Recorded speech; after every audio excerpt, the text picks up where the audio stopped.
India is a main player on the world stage today. The consideration is representative for everybody and the whole membership of the United Nations. Surely India will be a contender in that and will be subject to the decision of the wider membership. ये भारत की बड़ी कूटनीतिक जीत की पहली आवाज है।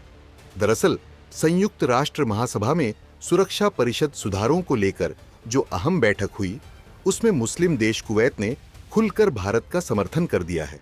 वहीं तुर्की के राष्ट्रपति एर्दोगन, जो हमेशा मुस्लिम देशों को स्थायी सीट देने की बात करते रहे हैं, अब उनकी रणनीति पर पानी फिर गया है। इस बार भारत के लिए एक मजबूत बयान खुद संयुक्त राष्ट्र में अंतर सरकारी वार्ता के अध्यक्ष ने भी दे दिया। तो चलिए जानते हैं क्या हुआ यूएनजीए में, कुवैत ने क्या कहा, तुर्की क्यों चुप हो गया और भारत कैसे बन रहा है यूएनएससी में स्थायी सीट का सबसे मजबूत दावेदार। India is a main player on the world stage today. The consideration is representative for everybody and the whole membership of the United Nations. Surely India will be a contender in that and will be subject to the decision of the wider membership. The goal of this reformed council must be representative. And obviously India is a main player on the world stage today, but it is a membership of 193 countries, right? And the consideration is representative for everybody and the whole membership of the United Nations. So surely if the decision is made that the expansion of the council goes to from anywhere from 21 to 27 members, then surely India will be a contender in that and will be subject to the decision of the wider membership. ये बयान था Kuwait की ओर से, लेकिन अगर बात करें भारत की इस मांग की, तो भारत दशकों से संयुक्त राष्ट्र सुरक्षा परिषद में स्थायी सदस्यता की मांग कर रहा है।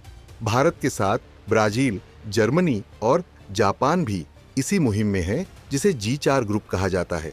ये देश मांग कर रहे हैं कि सुरक्षा परिषद में जो 5 स्थायी सदस्य हैं, अमेरिका, रूस, चीन, ब्रिटेन और फ्रांस, इनके साथ 21वीं सदी के असली शक्तिशाली देशों को भी स्थायी सीट दी जाए।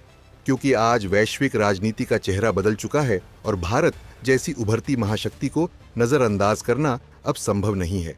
कुछ समय पहले तुर्की के राष्ट्रपति एर्दोगन ने यूएनजीए में एक मांग रखी थी कि सुरक्षा परिषद में किसी मुस्लिम देश को भी स्थायी सदस्यता दी जानी चाहिए। तुर्की खुद इसके लिए आगे बढ़ना चाहता था या फिर पाकिस्तान जैसे देश को आगे करना चाहता था, लेकिन भारत ने इस प्रस्ताव को सख्ती से खारिज कर दिया। भारत ने साफ कर दिया कि स्थायी सदस्यता का आधार धर्म नहीं बल्कि वैश्विक योगदान और सामर्थ्य होना चाहिए। ये भारत की बड़ी कूटनीतिक जीत थी, जिसने तुर्की की चाल को उसी वक्त नाकाम कर दिया। अब सोचिए, ये बयान उस समय आया है जब भारत और खाड़ी देशों के रिश्ते नए आयाम छू रहे हैं। कुवैत, सऊदी अरब, यूएई, ये सभी देश भारत के रणनीतिक साझेदार बनते जा रहे हैं। जहां एक तरफ तुर्की भारत के खिलाफ मुस्लिम दुनिया को भड़काने की कोशिश कर रहा है, वहीं कुवैत ने भारत का साथ देकर तुर्की को बड़ा झटका दिया है। आज भारत न सिर्फ वैश्विक मंच पर बड़ी अर्थव्यवस्था है, बल्कि G20 की अध्यक्षता कर चुका है। ब्रिक्स, एससीओ, क्वाड और कई बड़े समूहों में अहम भूमिका निभा रहा है। भारत की शांति मिशनों में सबसे ज्यादा सैनिक देने वाला देश होने से लेकर वैक्सीन डिप्लोमेसी और सौर ऊर्जा अभियान तक हर जगह भारत की भूमिका को अब संयुक्त राष्ट्र भी मान रहा है। यही वजह है कि कुवैत जैसे देश खुलकर भारत का समर्थन कर रहे हैं।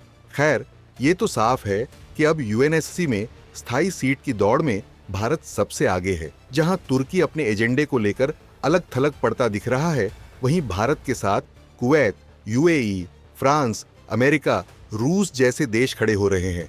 और अगर यही सिलसिला चला तो वो दिन दूर नहीं जब भारत संयुक्त राष्ट्र सुरक्षा परिषद का स्थायी सदस्य होगा। आपका क्या मानना है? क्या भारत को अब यूएनएससी में स्थायी सीट मिलनी चाहिए? हाँ या ना में कमेंट करके अपनी राय जरूर दें।